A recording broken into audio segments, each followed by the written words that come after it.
এবার সন্দেশখালীর খবরের দিকে নজর রাখবো, কারণ সন্দেশখালীতে ইডির উপর হামলায় চিহ্নিত ৮ শাহজাহান ঘনিষ্ঠ ৫ জানুয়ারি ঘটনা সিবিআই স্ক্যানারে এই ৮ জন শাহজাহানের এই ৮ শাগরেদকে জিজ্ঞাসাবাদের জন্য নোটিশ পাঠাতে চলেছে কেন্দ্রীয় গোয়েন্দা সংস্থা।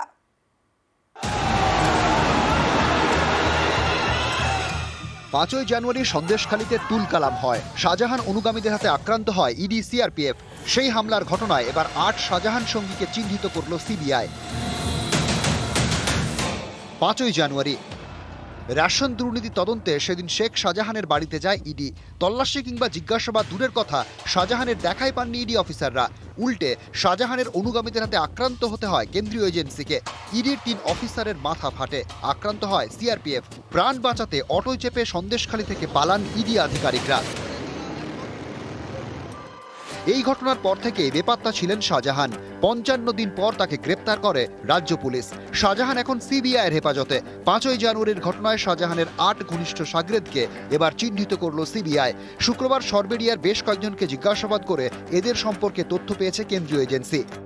এরা হলো জিয়াউদ্দিন মোল্লা, মাহফুজা মোল্লা, শাহজাহান শেখ, মারুক মীর, সাইফুদ্দিন গোলদার, দিলীপ গাড়ু, ছয়রাম মীর, মইদুল শেখ।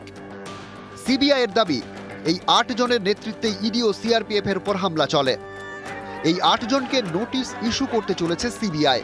এদের মধ্যে জিয়াউদ্দিনই পুরো হামলার ঘটনা পরিচালনা করেন বলে জানতে পেরেছেন সিবিআই গোয়েন্দারা। সিবিআই এও জানতে পেরেছে, ইডি যাওয়ার পরেই জিয়াউদ্দিনকে একাধিকবার ফোন করেন শাহজাহান। ইডি হানার খবর পেয়ে প্রথমে লোক ডাকেন শাহজাহানের গাড়ির চালক মারুক মীর।